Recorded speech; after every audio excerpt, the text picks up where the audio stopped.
This is a spoiler-free review.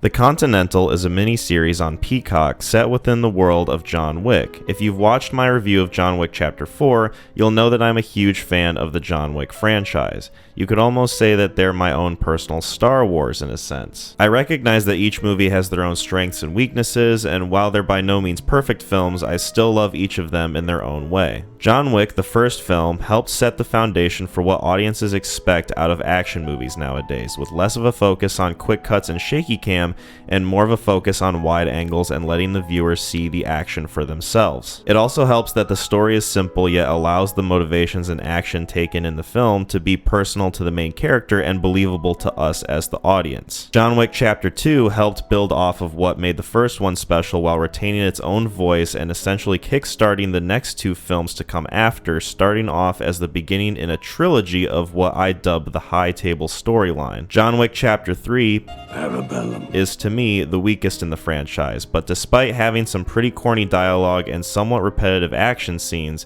it still manages to capture my enjoyment with scenes like the antique shop knife fight or the motorcycle ninja sequence. And finally, John Wick Chapter 4 takes everything I love about the last two movies and improves upon them tenfold, with a greater emphasis on the cinematography, variety of action scenes, and the sheer grand scale that it carries. I already made a full review of Chapter 4, so check that out if you haven't already. So keeping the films in mind, I was curious when it was announced that they were making a prequel miniseries following Winston in his younger years. Normally when a film is so successful that it results in many other ancillary projects, it's easy to be cynical about it since a lot of the time these projects stem from studios looking at the success of a film and want to do everything they can to milk the fuck out of it. We've got to have money. But I was open to giving the Continental a chance. People like The Mandalorian, right? This could easily be my Mandalorian. Let's see, who's behind the directing of the show? Albert Hughes, who most recently directed The Book of Eli.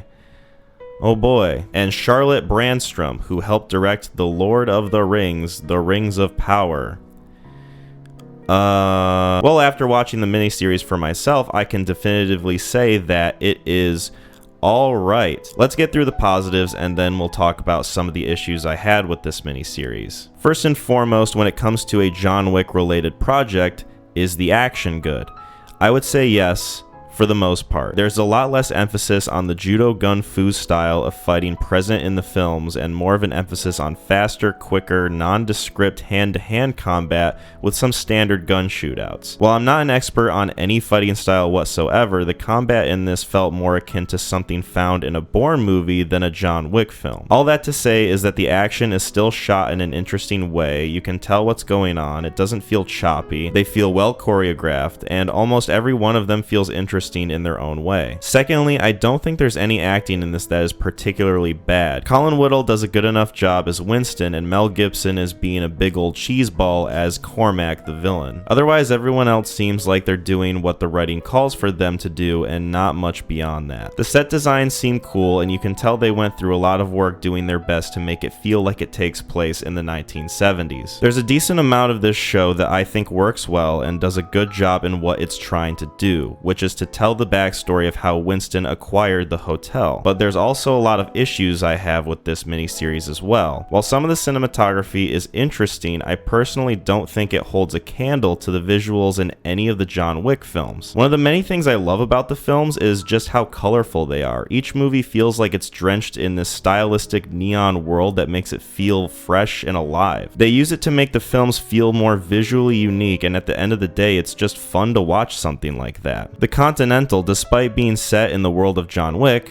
like it says in the title, doesn't really feel like it because of how drab and boring the lighting and visual style of the show is. I get that it's set in the 1970s, but that doesn't mean everything has to be brown and gray. Look at Licorice Pizza, a film set in the same time period but is way more colorful than the Continental. I feel like they could have easily incorporated a better use of lighting and color grading to make this show more visually cohesive with the series of films. While I mentioned the acting is fine for the most part, the characters and how they're written leave a lot of room for improvement. This show seems like it's going for a more ensemble approach to storytelling, like Game of Thrones or Walking Dead, except it does little in the way to make us care about most of what's going on with the characters in this that aren't Winston or Cormac. Other than the main good guy and the main bad guy, I really didn't care about any of the other characters or what might happen to them. The writing makes it so that they're introduced, they're part of the journey, you learn a little bit about who they are, and then we're just kinda supposed to care about them. Characters make choices in this show that don't make any sense. For example, one character at the end of episode 1 needlessly sacrifices himself, and it doesn't feel like he makes that decision because he was forced to in the moment. It feels like he makes that decision because the script needed him to. There's a lot that happens not because it feels like it's a natural consequence of the actions taking place in the series, but because the script needs them to happen in order to move the story along. Now, I've gone on record to say that the film series is made special not by its writing, but by its action, and that each piece of writing is just an excuse to get from one action scene to the next. You might be thinking, well, Kyle,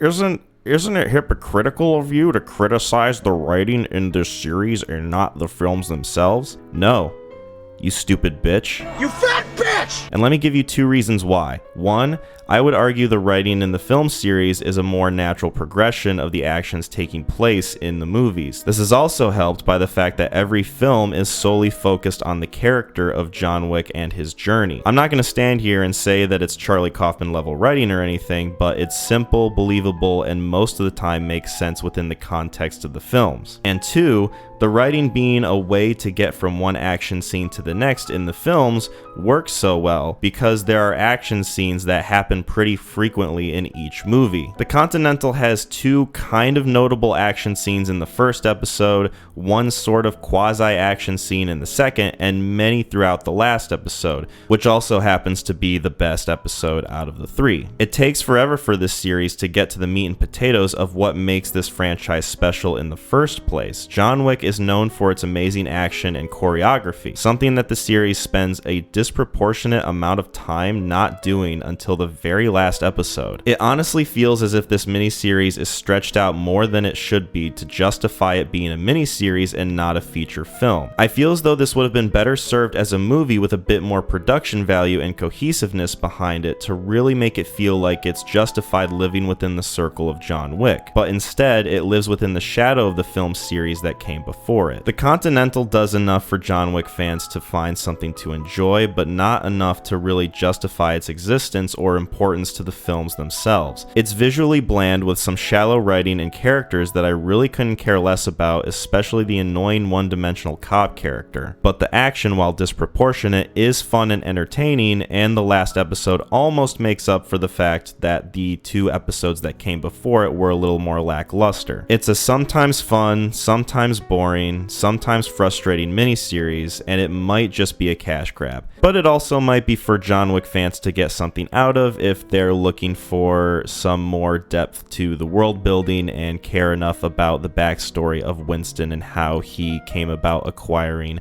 the Continental Hotel. I'm giving this miniseries a 6 out of 10. Be seeing you.